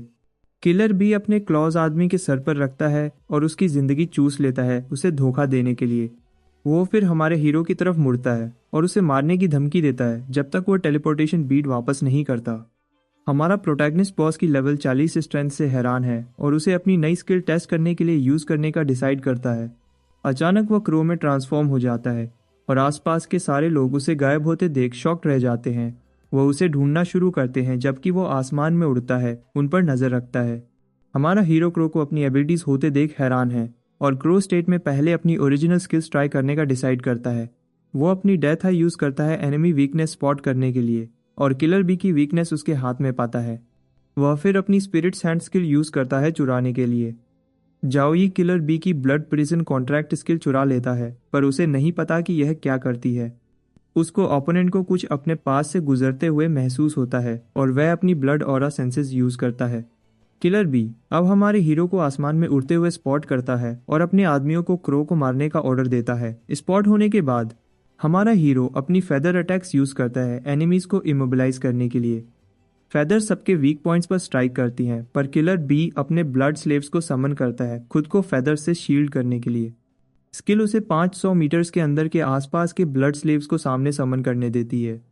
हमारा प्रोटैगनिस्ट अपनी तलवार निकालता है और ब्लड स्लेव को काट देता है। किलर बी अब अपने ओपोनेंट की स्ट्रेंथ समझता है पर उसके पास अभी भी हमारे हीरो को धमकाने की हिम्मत है और उसे बताता है कि वह उसकी तलवार बेचने का इरादा रखता है। वो फिर blood prison contract skill use करता है अपने आदमियों को ज़ॉम्बीज में बदलने के लिए जिन्हें वो कंट्रोल करता है। सारे आदमियों को पपेट ज़ॉम्बीज में बदलते देख हमारा हीरो अब रियलाइज करता है कि ब्लड कॉन्ट्रैक्ट स्किल कैसे काम करती है। किलर बी उसे ब्लड स्लेव में बदलने और उसकी तलवार से नकल साफ करने की धमकी देता है। अपने अपोनेंट की अपनी तलवार के बारे में किए गए रिमार्क से ऑफेंड होकर हमारा हीरो अब उसे मारने का इरादा रखता है। वह अपनी टेलीपोर्टेशन बीड यूज करता है एक पोर्टल बनाने के लिए। किलर बी सोचता है कि उसका ओपोनेंट डर गया है और सीक्रेट रेल्म में छुपने के लिए भाग रहा है और उसके पीछे पोर्टल के थ्रू फॉलो करता है। वेयरवुल्फ्स की जमीन में हमारा प्रोटैगनिस्ट जायंट वेयरवुल्फ मॉन्स्टर्स का सामना करता है जो उसे खाने के लिए भूखे हैं। किलर बी उस पर हंसता है, सोचता है कि वह अपने आप को कुत्तों को खिलाने का चूज कर रहा है ब्लड स्लेव बनने की बजाय। हमारा हीरो वेयरवुल्फ कमांडर को एग्जामिन करता है और उसके एट्रीब्यूट्स प्रॉमिसिंग पाता है तो वह वेयरवुल्फ कमांडर पर ब्लड प्रिजन कॉन्ट्रैक्ट यूज करने का डिसाइड करता है। ब्लड कॉन्ट्रैक्ट सक्सेसफुली फॉर्म होता है और कमांडर वेयरवुल्फ अपने सारे अंडरलिंग्स के साथ हमारे हीरो के सामने झुकता है, उसके ऑर्डर्स का वेट करता है। हमारा प्रोटैगनिस्ट अपने ओपोनेंट की तरफ पॉइंट करता है और वेयरवुल्फ को उसे मारने का ऑर्डर देता है। किलर भी शॉक्ड है अपने बच्चे के पास अपनी स्पेशल स्किल होते देख। वेयरवुल्फ्स इंट्रूडर्स की तरफ चार्ज करते हैं जबकि हमारा हीरो अपने क्रो स्टेट में ट्रांसफॉर्म होता है और उड़ जाता है। वेयरवुल्फ्स एनिमीज को टुकड़े टुकड़े कर देते हैं। किलर भी भागने की कोशिश करता है पर फिसलकर गिर जाता है। जब जायंट वेयरवुल्फ उसके ऊपर खड़ा होता है, किलर बी अपनी जिंदगी की भीख मांगता है और अपने ट्रेजर्स अपने एनिमी को ऑफर करता है। हमारा हीरो वेयरवुल्फ के शोल्डर पर उड़कर आता है अपने ओपोनेंट को वह तलवार देने के लिए जो वह चाहता था। आसमान से थंडर बरसता है, किलर बी दर्द से चिल्लाता है और हमारा हीरो पोर्टल से बाहर निकलता है। हमारा प्रोटैगनिस्ट डिस्गाइज मास्क पहनता है और अपना nickname don't mess with the crows में बदल देता है। जब वो घर वापस जा रहा होता है वह जो याया को, एक और रेयर प्रोफेशन अवेकनर को, अपनी गिल्ड ज्वाइन करने के लिए कन्विंस करते हुए देखता है। वह उसे पहले से पहचानता है और आसमान से उसके पीछे फॉलो करने का डिसाइड करता है। मो लिंग, एक रेयर विच, जो याया को बताती है कि वह इसके बारे में सोचेगी और उसे बता देगी। हमारा हीरो जो याया को एक डार्क एली तक फॉलो करता है। वो उसे अपने कपड़े उतारते और अलग कपड़ों में बदलते हुए देखता है। जो याया की असैसिन इंस्टिंक्ट उसे महसूस करवाती है कि कोई उसे देख रहा है, पर जब वो मुड़ती है तो उसे कोई नहीं दिखता। हमारा हीरो सरप्राइज्ड है रियलाइज करके कि जो याया एक लेवल 40 असैसिन है। असैसिन्स हाई लेवल मॉन्स्टर्स के खिलाफ टीम बैटल्स का कोर होते हैं, तो उसका एक ऑर्डिनरी रिक्रूटमेंट एचआर होना अजीब लगता है। तभी जो याया को मो लिंग का कॉल आता है जो स्कॉर्पियन गिल्ड ज्वाइन करने के लिए अग्री करती है। वह दोनों एक लोकेशन पर मिलकर कॉन्ट्रैक्ट साइन करने का डिसाइड करते हैं और याया निकल जाती है। हमारा प्रोटैगनिस्ट असैसिन को योनिमिंग स्पेशलिटी होटल तक फॉलो करता है, जो याया मोलिंग की डेड बॉडी के सामने खड़ी है।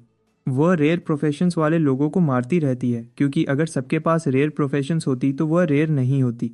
वह रूम छोड़ देती है और हमारा हीरो मोलिंग की डेड बॉडी को खिड़की से देखता है।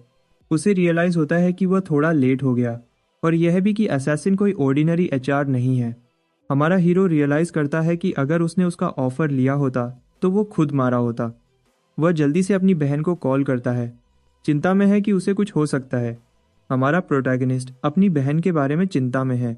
वह उसके कॉल्स का आंसर करने में कभी देर नहीं करती और वह सबसे बुरा सोचना शुरू करता है। अपनी बहन को कुछ होने की चिंता में वह जल्दी से जो याह्या के पीछे फॉलो करता है। इसी बीच सिटी के सबसे एफ्लुएंट नेबरहुड में जोजुन और झाओ याओया चर्च ऑफ द एंड की दुआ करते हैं। हमारा हीरो दूर से उन पर स्पाई करते हुए रियलाइज करता है कि वो सिर्फ चर्च के लैकीज हैं। छाओजिन याया को बताता है कि वाइट एम्परर सिटी में उसकी किलिंग स्प्री ने बाई जियांग को सस्पिशियस बना दिया है। वह उसे बताती है कि वह इसके बारे में कुछ नहीं कर सकती, क्योंकि उसके सुपीरियर्स ने उसे डेथ स्टार ढूंढने तक मारने का ऑर्डर दिया है। हमारा हीरो सुनता रहता है।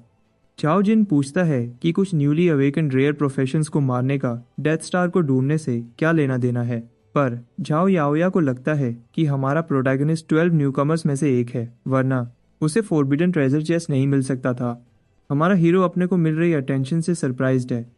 झाओ याओया आगे एक्सप्लेन करती है कि उसके सुपीरियर्स को लगता है कि डेथ स्टार उनके लिए लॉर्ड ऑफ द एंड को रिसरेक्ट करने का चांस हो सकता है, पर उसे लॉर्ड के रेजरेक्शन की परवाह नहीं है।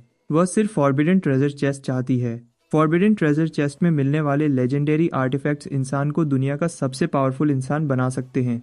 झाओ जून सोचना शुरू करता है कि अगर वह उसके पास होता तो वह फाइनली बाई जेंग से ऊपर होता। वह डेथ स्टार को हराने और उसका ट्रेजर चेस्ट हासिल करने और फिर पॉइजनस स्कॉर्पियन को मारने का प्लान करता है।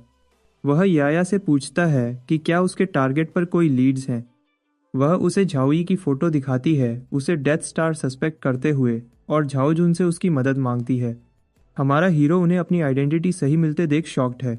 याया एक्सप्लेन करती है कि वह उसके चार्म से इम्यून था और उससे भी ज़्यादा स्ट्रांग हो सकता था, इसलिए उसे लगता है कि वह वही है।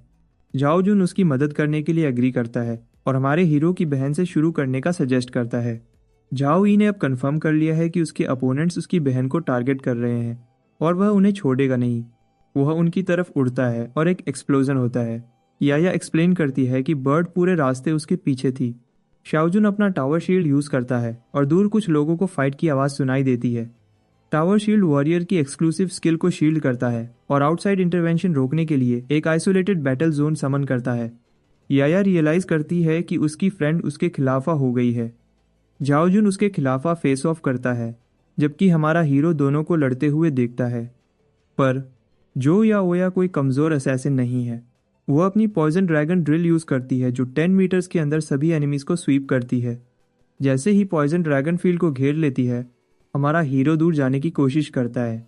जाओजुन पॉइजनस स्कॉर्पियन को याद दिलाता है कि उसने 3 बार अवेकन किया है और उसे 20 लेवल्स आगे है। वो अपनी फियरलेस गोल्डन बॉडी यूज़ करता है खुद को याया के अटैक से शील्ड करने के लिए। याया रिटेलिएशन करती है। शोजुन लाइटनिंग ब्लास्ट यूज़ करता है अपनी मूवमेंट स्पीड बढ़ाने के लिए। ज़मीन टूट जाती है और याया लीप करके अटैक डॉज करती है। इसी बीच हमारा हीरो फाइटर की कामनेस और डेंजर देखकर हैरान है और उसे रियलाइज़ होता है कि यह लेवल 40 असैसिन की स्ट्रेंथ लेवल है। पॉइजनस स्कॉर्पियन अपने अपोनेंट की तरफ दौड़ती है। जैसे ही झाओ जुन अपनी तलवार उठाता है, वो उसे याद दिलाती है कि अगर वो अच्छी नहीं होती तो चर्च उसे उसकी मीटिंग्स का चार्ज नहीं देती। दोनों ब्लोज एक्सचेंज करते रहते हैं और एक दूसरे को ब्लॉक करते हैं। याया अपने अपोनेंट पर एक लीप लेती है और हमारा हीरो सिचुएशन का एडवांटेज लेने का डिसाइड करता है। जैसे ही याया अपने अपोनेंट के सर में छुरी घुसाने वाली होती है, हमारा प्रोटैगनिस्ट उन पर अपने फेदर्स से अटैक करता है। जोजुन सोचता है कि क्रो उसकी मदद करने आया है, पर वह जानता है कि उसके परिवार में कभी कोई क्रोज नहीं थे। पर नेबरहुड में बहुत लोगों ने मॉन्स्टर्स पाल रखे हैं और वह सोचता है कि क्या यह भी कोई पेट है। जैसे ही फेदर याया पर लैंड करती है, वह शॉक हो जाती है रियलाइज करके कि उसे इमोबिलाइज कर दिया गया है। शाओजुन क्रो के इमोबिलाइजेशन इफेक्ट का एडवांटेज लेता है और अपने ओपोनेंट पर स्ट्राइक करता है, जबकि वह मूव नहीं कर पा रही। वह याओया पर अपनी तलवार से अटैक करता है उसकी आर्मर की ड्यूरेबिलिटी 50% से कम कर देता है। मोबिलाइजेशन खत्म होती है और वो ऑल आउट अटैक से रिटेलिएशन करती है। हमारे हीरो को डिसअपॉइंटमेंट महसूस होती है कि वो सिर्फ एक फेदर लैंड कर पाया और रियलाइज करता है कि उसके और लेवल 40 असैसिन के बीच का डिफरेंस बहुत ज़्यादा है। जब झाओ जुन थका हुआ खड़ा होता है, याया उस पर चर्च को धोखा देने का प्लान करने के लिए चिल्लाती है। सोचती है कि क्रो उसके साइड पर है। झाओ जुन उसे चुप करवाता है और उसे बताता है कि वह कभी उसके साथ काम करने के लिए एग्री नहीं करता। अगर उसने झाओ फैमिली के बच्चों को धमकी ना दी होती। पॉइजनस स्कॉर्पियन अपने चार्म को अपने अपोनेंट के खिलाफ यूज करने की कोशिश करती है, पर झाओ जुन उसे याद दिलाता है कि उसकी स्किल सिर्फ प्लेयर्स पर काम करती है। वह फिर क्रो पर कंट्रोल करने की कोशिश करती है। हमारा हीरो उसकी ट्रिक को उसके खिलाफ यूज करने का डिसाइड करता है। जैसे ही वह उसे अपोनेंट पर अटैक करने के लिए कहती है, हमारा हीरो अपनी फेदर्स रिलीज करता है। शाओजुन उसे अपने टावर शील्ड से ब्लॉक करने की कोशिश करता है, पर एक फेदर मिस हो जाती है और उसके चेस्ट पर लगती है। शाओजुन तुरंत मोबिलाइज हो जाता है। याओ यह अपॉर्चुनिटी का फायदा उठाती है और जल्दी से उस पर स्ट्राइक करती है। शील्ड की ड्यूरेबिलिटी 30 सेकंड से कम कर देती है। तभी हमारे हीरो का एक और फेदर अटैक याया को सरप्राइज करता है और जाओ जुन उसे याद दिलाता है कि उसका चार्म सिर्फ प्लेयर्स पर काम करता है। जैसे ही वो फोरबिडन ट्रेजर चेस्ट के लिए लड़ने के लिए लीप लेता है, याया अटैक करने के लिए लीप करती है। हमारा हीरो उन पर अटैक करता रहता है ताकि वो जिंदा ना बचें। इसी बीच झाओ हाउस के एंट्रेंस पर बाइजेंग झाओ से कुछ डिस्कस करने आता है। सर्वेंट्स को लगता है कि उनका लॉर्ड गार्डन में चिलिंग कर रहा है और अपने गेस्ट को फॉलो करने के लिए कहते हैं। अचानक गार्डन से लाइट की एक बड़ी रे एमिट होती है, सिटी लॉर्ड को सरप्राइज करते हुए। बस 3 मिनट पहले दोनों एनिमीज अपनी तलवारों से एक दूसरे को लॉक किए हुए थे। झाओ जुन चेस्ट के ट्रेजर्स शेयर करने का सजेस्ट करता है और याओया उसे अपना वेपन नीचे रखने और पहले शील्ड खोलने के लिए कहती है ताकि वह जा सके। अपने ओपोनेंट्स को लॉक्ड देख हमारा हीरो इस अपॉर्चुनिटी का फायदा उठाने के लिए अंदर आता है। वो अपनी फेदर्स रिलीज करता है और काम सेटर बहादुर अदद दिखाना और फिर डेथ आई स्किल के साथ फॉलो करता है, जो टारगेट के ब्लड लेवल का 10% रियल डैमेज में ऐड करता है। जैसे ही वो फाइट में एंटर करता है, उसके ओपोनेंट्स को एक टेरिफाइंग ऑरा महसूस होती है और वो उसे डिस्गाइज मास्क पहने देख सरप्राइज्ड है। जैसे ही हमारा प्रोटैगनिस्ट अपना ब्लो लैंड करता है, एक एक्सप्लोजन होता है, टावर शील्ड तोड़ देता है। हमारा हीरो अपने अटैक से छोड़ दिए गए बड़े होल को घूरता है और सोचता है कि क्या उसके अपोनेंट्स मर गए हैं। होल में झाओ जून इंजूर्ड पड़ा है। ग्रेटफुल महसूस करता है कि उसके पास उसकी नेकलेस थी उसे प्रोटेक्ट करने के लिए। सोचता है कि एक सिंगल ब्लो ने उसके जैसे लेवल 60 शील्ड वॉरियर को लगभग मार दिया। हमारे हीरो को लगता है कि उसका ओपोनेंट कम से कम लेवल 80 या उससे भी ज़्यादा होगा और वो सोचता है कि उसके परिवार ने इतने रूथलेस इंसान को कब उकसाया। चाओजुन हमारे हीरो की फिगर को फेमिलियर पाकर सोचता है कि यह स्वॉर्ड्समैन कौन है। तभी बाई जेंग फाइट चेक करने के लिए अंदर आता है। वह एक हेवनली बैरियर कास्ट करता है, एक स्किल जो लेवल 100 मैजिशियंस के लिए एक्सक्लूसिव है, जो सारे एट्रीब्यूट्स को एक शॉर्ट्स एंड लॉक कर सकती है। हमारा हीरो ग्रीन करता है और अपनी 10 स्टेप्स 1 फेटल स्ट्राइक की 10 टाइम्स कॉम्बो यूज़ करता है। बाई जिंग शॉक रह जाता है। उसको अपना जबड़ा नीचे गिरता हुआ लगता है, रियलाइज करके कि उसकी बैरियर जो बॉस लेवल के फुल अटैक्स को ब्लॉक करने में केपेबल थी, वो इतनी आसानी से टूट गई। वो सोचता है कि ये इंसान कौन सा वेपन यूज़ कर रहा है जो मैजिक बैरियर से इम्यून है और 100% रियल डैमेज देता है। हमारा हीरो सिटी लॉर्ड को कल्टिस्ट बुलाता है चर्च ऑफ द एंड के मेंबर्स को बचाने की कोशिश करने के लिए। बाई जिंग शॉक्ड रह जाता है। शाओजुन खुद को डिफेंड करने की कोशिश करता है, दावा करता है कि वह सिटी लॉर्ड के प्रति 100% फेथफुल है। हमारा प्रोटैगनिस्ट फिर याया की तरफ पॉइंट करता है, जो छुपने की कोशिश कर रही थी, और सिटी लॉर्ड को बताता है कि वह पॉइजनस स्कॉर्पियन है जिसने 3 रेयर प्रोफेशंस वाले लोगों को मारा। सिटी लॉर्ड झाओजुन से पूछता है कि पॉइजनस स्कॉर्पियन उसके घर में क्यों है। शाओजुन तुरंत घुटनों पर गिर जाता है माफ़ी मांगते हुए। वह सिटी लॉर्ड को बताता है कि वह सिर्फ ग्रीडी हो रहा था और उसे नहीं पता था कि पॉइजनस स्कॉर्पियन एक किलिंग स्प्री पर निकली कल्टिस्ट है। बाईजेंग फिर जाओ याओया से खुद को एक्सप्लेन करने के लिए कहता है और वह ओपनली अवेकन्ड रेयर प्रोफेशंस को मारने की बात मानती है। कन्फेस करने के बाद झाओ याओया अपनी वॉइड सील इफेक्ट यूज़ करती है, जो उसे एक सेफ एरिया में छोड़ दिए गए मार्ग तक ट्रांसपोर्ट कर सकती है। बाईजिंग उसे रोकने की कोशिश करता है, पर वह तब तक टेलीपोर्ट हो चुकी थी। जैसे ही वह मुड़ता है, वह हमारे हीरो को भी गायब होते देख सरप्राइज्ड है। इसी बीच याया सोचती है कि क्रो और स्वॉर्ड्समैन को उससे क्या दुश्मनी थी। वह अपनी लक को कोसती है और अचानक एक शैडो देखती है। जैसे ही वह मुड़ती है, वह क्रो को पहले ही उसे ढूंढते देख सरप्राइज्ड है। हमारा हीरो उसे बताता है कि उसे सिर्फ ऊंचे उड़ना था उसे देखने के लिए। सोचती है कि क्रो और स्वॉर्ड्समैन साथ हैं। वही हमारी हीरो से पूछती है कि वह उसका पीछा क्यों कर रहा है।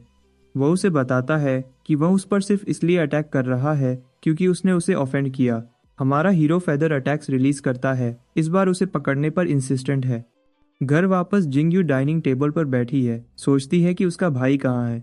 उसको लगता है कि उसने अपनी गर्लफ्रेंड के साथ होटल रूम ले लिया होगा, जब अचानक कोई दरवाजे पर नॉक करता है। जैसे ही वह दरवाजा खुलती है, हमारा हीरो अंदर कूदता है और अपनी बहन को गले लगा लेता है। बाद में झाओ ये अपनी बहन और जिंगयू के बीच चूज करने पर मजबूर होने का सपना देखता है। जैसे ही वह उनकी तरफ हाथ बढ़ाने की कोशिश करता है, वह अचानक जाग जाता है और खुद को अपनी बहन की फ्रेंड के साथ सोता हुआ पाता है। श्याओ यू गुस्से में गरजती है और उस पर चिल्लाती है, उस पर फायदा उठाने की कोशिश करने के लिए। तभी जिंगयू लंच के लिए उन्हें बुलाने रूम में आती है।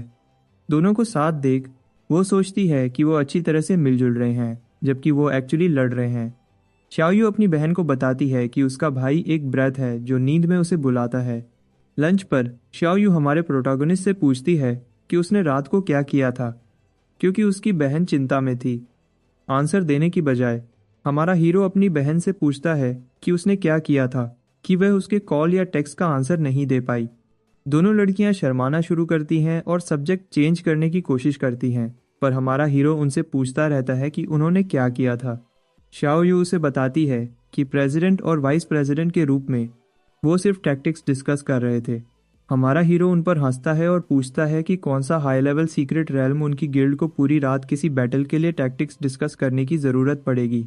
जिंगयू और शाओयू दोनों आंसर देते हैं कि यह शैडो ऑफ द ब्लैक सन है, एक सीक्रेट रेल्म जो एक ऑर्डिनरी सीक्रेट रेल्म से 5 गुना बड़ा है। यह सुपर हैवी पावरफुल कॉप्सेस और एक कॉप्स किंग से भरा है जिसका ब्लड वॉल्यूम बहुत ज़्यादा थिक है। सीक्रेट रेल्म सिर्फ लेवल 45 है, पर फिर भी बहुत सारी गिल्ड्स उसमें हार मान चुकी हैं। शाओ यू आगे एक्सप्लेन करती है कि सर्वाइवर्स जिनको बचने और उस लेवल पर पास करने के लिए उनके रिवॉर्ड्स को कंसीडर करने के बाद उसे सस्पेक्ट है कि सीक्रेट रेल्म का असली बॉस कॉर्प्स किंग के अलावा कोई और है। हमारा हीरो सीक्रेट रेल्म में हिडन बॉस और उसके अनएक्वायर्ड रिवॉर्ड्स के बारे में सुनकर एक्साइटेड हो जाता है, पर उसकी बहन उसे बताती है कि वो उनके साथ नहीं जा सकता क्योंकि यह बहुत डेंजरस है। जिंगी उसके सर पर थपथपाती है और उसे बताती है कि वो उसके लिए रिवॉर्ड्स वापस लाएगी और उसे वह देगी जो वह चाहता है। श्याओयू गुस्सा हो जाती है और उन पर चिल्लाती है कि वह प्रेसिडेंट है और उसने कुछ नहीं कहा है, जबकि जिंगयू अपनी फ्रेंड के साथ बिजी है। हमारा हीरो सीक्रेट रेल्म के बारे में सोचना शुरू करता है और डिसाइड करता है कि उसे खुद जाकर देखना होगा। इसी बीच जाओ जुन के ऑफिस में स्कॉर्पियो से इन्फॉर्म करता है कि पॉइजनस स्कॉर्पियन मर चुकी है और वह उसका नया कॉन्टैक्ट होगा। जाओ जुन न्यूज़ सुनकर शॉक्ड है और स्कॉर्पियो को बताता है कि पॉइजनस स्कॉर्पियन बिल्कुल ठीक थी जब उसने उसे छोड़ा था। स्कॉर्पियो आंसर देता है कि मर्डरर स्ट्रांग था और एक 100 एंड ट्रू डैमेज देने में केपेबल था। एक सेकेंड लेवल असैसिन को एक ब्लो में मार देता था और यहाँ तक कि 2 लाइफ प्रिजर्विंग आइटम्स और वॉइड सील भी उसे नहीं बचा पाए। स्कॉर्पियो के जाने के बाद जाओ जुन पैनिक करना शुरू करता है, रियलाइज करता है कि पॉइजनस स्कॉर्पियन को स्वॉर्ड्समैन नहीं मारा होगा। तभी उसका सबसे बड़ा बेटा जिमिंग अंदर आता है उसे इन्फॉर्म करने के लिए कि उनकी फैमिली सिटी लॉर्ड और चर्च से क्लियर हो गई है, पर स्वॉर्ड्समैन अभी भी थ्रेट बना हुआ है। जाओ जुन अपने बेटे को ऑर्डर देता है कि वो अपने सबसे अच्छे आदमी को ले और उस आदमी को ढूंढे जो क्रो में ट्रांसफॉर्म हो सकता है। वो हमारे हीरो को स्ट्रांग होने से पहले जीतना चाहता है और अगर वो फेल होता है तो वो उसे सीधा मारने का चाहता है। इसी बीच secret realm shadow of the black sun में सिस्टम प्लेयर्स को कॉशन के साथ एंटर करने के लिए वार्न करता है अगर टीम्स में 25 से कम मेंबर्स हैं। शाओ यू अपनी मून ऑरा यूज करती है ब्लड मॉन्स्टर्स को दूर भगाने के लिए। अचानक जिंगयू को एक ब्लो लगता है। उसकी फ्रेंड उसकी मदद के लिए आने की कोशिश करती है, पर हमारा हीरो बीच में आता है और कॉर्प्स को साफ करता है। वह अपनी बहन की तरफ मुड़ता है और उसे बताता है कि आसपास के सारे कॉर्प्स साफ कर दिए गए हैं। जब दोनों एक दूसरे को देखते हैं, हमारा हीरो सोचता है कि क्या उसकी बहन उसे मास्क के थ्रू पहचान पा रही है। जिंगयू अपने छोटे भाई को अपने नीचे काम करवाने के बारे में सोचना शुरू करती है और उसे सेवियर से उसे डिसाइपल के रूप में एक्सेप्ट करने के लिए मिन्नतें करते हुए इमेजिन करना शुरू करती है। जिंगयू अपनी सोचों में डूबी हुई हंसी देती है और शाओयू बीच में कूदती है और उसे दूर ले जाती है। उसको लगता है कि जिंगयू उन्हें बचाने वाले आदमी को अलग तरीके से देख रही थी। अचानक हमारे हीरो को 1 मिलियन गोल्ड कॉइन्स मिलते हैं। वह गोल्ड कॉइन्स देखकर शॉक्ड है। सोचता है कि गिल्ड में काम करके इतना पैसा बनाना इम्पॉसिबल है। जैसे ही हमारा हीरो आगे कूदता है, जिंगयू रियलाइज करती है कि उसे बचाने वाला आदमी उसके भाई जैसा लगता है। इतने सारे मॉन्स्टर्स का सामना करते हुए हमारा हीरो अपनी बहन को शील्ड करता है। मॉन्स्टर्स उसके चारों तरफ घिरना शुरू करते हैं। वह अपनी डेथ आई 10 स्टेप टेक्निक के साथ कंबाइन करके और तुरंत फील्ड को क्लियर करता है। शाओयू उसकी फ्रेंड को बचाने के लिए शुक्रिया करती है और उसे बताती है कि पैसा सिर्फ एक शुक्रिया है। हमारा हीरो उसे बताता है कि यह बहुत ज़्यादा पैसा है, पर फिर भी एक्सेप्ट कर लेता है। दोनों फ्रेंड्स दूसरे एरिया की तरफ दौड़ती हैं। जिंगयू चिंता करती है कि उसने बेनिफैक्टर का नाम भी नहीं पूछा और शाओयू से बताती है कि वह एक थीफ था जिसे उसने हायर किया था। लड़कियों के जाने के बाद हमारा हीरो रेल्म के दूसरे एरियाज को भी चेक करने का डिसाइड करता है। इसी बीच एरिया बी में मिंग का ग्रुप मॉन्स्टर से घिरा हुआ है। सब मिंग को बचाने की कोशिश करते हैं और वह उसे इन्फॉर्म करते हैं कि उन्होंने जिसे थीफ हायर किया था वह मर चुका है। आगे डेंजर देखकर वो वापस जाने और एक और थीफ को स्काउट करने के लिए रिक्रूट करने का सजेस्ट करते हैं, पर मिंग पीछे हटने से मना कर देता है। वह चिंता करता है कि starlight guild secret real Perl हासिल कर लेगी और झाओ फैमिली के लिए उसे चुराना एक प्रॉब्लम बन जाएगा। पर मिंग के टीममेट्स को लगता है कि थीव्स को रिक्रूट करना मुश्किल है क्योंकि कोई भी इस सीक्रेट रेल्म से अकेला नहीं गुजरता। मिंग दूसरी गिल्ड्स के थीव्स को लूटने का सजेस्ट करता है और अगर पैसा काम नहीं करता तो वह उनके टीममेट्स को मारने और उन्हें सबमिट करने पर मजबूर करने का सजेस्ट करता है। पर अंदर ही अंदर वो सोचता है कि क्या वो सीक्रेट रेल्म से बाहर भी निकल पाएगा। जबकि गिल्ड मॉन्स्टर्स के खिलाफ स्ट्रगल करती रहती है, हमारा हीरो ऊपर से अपनी नई कैश मशीन देखता है। वो अपनी फेदर्स रिलीज करता है, एक और मिलियन गोल्ड कॉइन्स की उम्मीद में।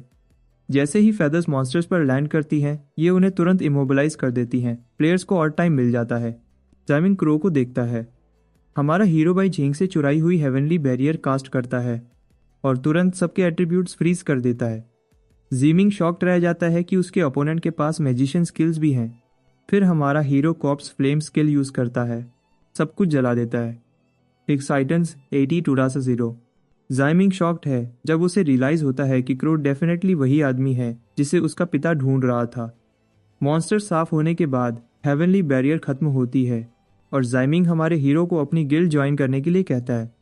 हमारा हीरो मना कर देता है और उन्हें बताता है कि उसने पूरे सीक्रेट रेल्म को मॉन्स्टर से साफ कर दिया है, तो उनके पास अब कुछ करने को नहीं है। जिमिंग नेगोशिएट करने का सजेस्ट करता है और 200 शून्य गोल्ड कॉइन्स ऑफर करता है। हमारे हीरो को प्राइस पसंद नहीं आता और वह चला जाता है। जिमिंग उसका नाम और कॉन्टैक्ट इन्फॉर्मेशन लेने की कोशिश करता है, पर क्रो उड़ जाता है। जब वह उड़ता है, हमारे प्रोटैगनिस्ट को अपनी मोयू रिंग जलती हुई महसूस होती है। जैसे ही वह ऊपर देखता है, अचानक आसमान से एक हाथ नीचे आता है और उसे लगभग हिट करता है। वो सोचता है कि क्या यह एक स्किल है, पर फिर ब्लैक मून की ऑरा महसूस करता है। एक एनर्जी फील्ड अपीयर होता है। ब्लैक मून क्लैन के इससे डिस्टर्ब करने के बारे में बात करता है। सिस्टम हमारे हीरो को नोटिफाई करता है कि उसे hiding shadow of the black sun की कंडीशन पूरी करने के लिए मो यू रिंग चाहिए। वह सरप्राइज्ड है यह देखकर कि उसकी रिंग हिडन बॉस को अवेकन करने की है। क्वीन ऑफ द ब्लैक सन सिटुया नीचे आती है। सिस्टम उसकी लाइफ और डैमेज पावर 600 शून्य से ज़्यादा रिवील करता है। उसके पास इमॉर्टल फ्लेम, ब्लैक क्राउन और फॉलिंग सन स्किल्स और स्प्लिटिंग स्वॉर्ड उसकी स्पेशल वेपन के रूप में है। सितुया सब कुछ डिस्ट्रॉय करने की धमकी देती है। हमारे हीरो ने एक्सपेक्ट नहीं किया था कि एक रिंग जो उसने कैट डीमन से चुराई थी वह ब्लैक मून क्लैन की होगी। क्वीन ऑफ द ब्लैक सन अपनी इमॉर्टल फ्लेम स्किल यूज करती है, एक आग की स्ट्रीम जो स्किल्स पीरियड के दौरान लार्ज स्केल फायर डैमेज करती है। हमारा हीरो फ्लेम्स के थ्रू उड़ता है, आग मिस करते हुए। वह जानता है कि हिडन बॉस पहले ही गुस्सा है, पर उसे डर नहीं लगता। वह अपनी स्पिरिट्स हैंड एबिलिटी यूज करता है हिडन बॉस को और ज़्यादा गुस्सा दिलाते हुए। पर हमारे हीरो ने स्प्लिटिंग स्वॉर्ड चुरा ली थी और वह विश करता है कि वह उसकी फॉलिंग सन स्किल चुरा पाता। वह अपनी इमोबिलाइजिंग फेदर्स रिलीज करता है। अपने अपोनेंट की मूवमेंट को 10 सेकेंड्स के लिए इमोबिलाइज करते हुए सितुया फेदर्स निकाल देती है। हमारा हीरो ह्यूमन फॉर्म में ट्रांसफॉर्म होता है और उसकी स्प्लिटिंग स्वॉर्ड यूज करता है, जबकि हिडन बॉस मूव नहीं कर पा रही। हमारा हीरो ब्लो लैंड करता है और उसके पीछे वॉइड स्लैश से फॉलो करता है। वॉइड में एक रिफ्ट क्रिएट करता है जो large amounts of void damage करता है। सिस्टम इमोबिलाइजिंग पीरियड का काउंटडाउन करता है और सिद्धू यह दावा करती है कि उसे मारा नहीं जा सकता। पर बस कुछ देर बाद सिस्टम हमारे हीरो को shadow of the black sun clear करने के लिए कॉन्ग्रेचुलेट करता है। वह लेवल 40 तक लेवल अप होता है और professional skill soul lock unlock करता है। हमारा हीरो उड़कर नीचे आता है और उसे अजीब लगता है कि उसे गेम पास करने के बाद कोई रिवॉर्ड्स नहीं मिले। तभी सितुया उसे बताती है कि उसे गेम पास करने के लिए उसे रिंग देनी होगी। हमारा प्रोटैगनिस्ट सरप्राइज है कि वो मरी नहीं है। उसको अजीब लगता है कि बॉस डील करना चाहता है, पर तब सितुया उसे अश्योर करती है कि सीक्रेट रेल्म की leader queen of the black sun हरा दी गई है और वह अब सिर्फ सितुया है। सितुया हमारे हीरो को बताती है कि वह डॉन की प्रोटेक्शन के तहत उसे मार नहीं सकता और उसे कहती है कि अगर वह ट्रबल में नहीं पड़ना चाहता तो रिंग हाथ में दे।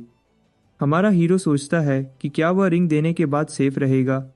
वह अपने अपोनेंट को धमकाने के लिए कन्फ्रंट करता है और सितुया यह बात मानती है। हमारा हीरो अपनी नई अनलॉक स्किल टेस्ट करने के लिए अपनी चेन्स निकालता है। सितुया शॉक हो जाती है। हमारा हीरो चेन्स रिलीज करता है और हिडन बॉस को रिस्ट्रेन करता है। सोल लॉक स्किल हमारे हीरो के टारगेट को समन या पेट में ट्रांसफॉर्म करती है। सितुया स्ट्रगल करती है, पर हमारा प्रोटैगनिस्ट उसे नीचे खींचता है। उसे बताता है कि अब से उस पर उसका कंट्रोल होगा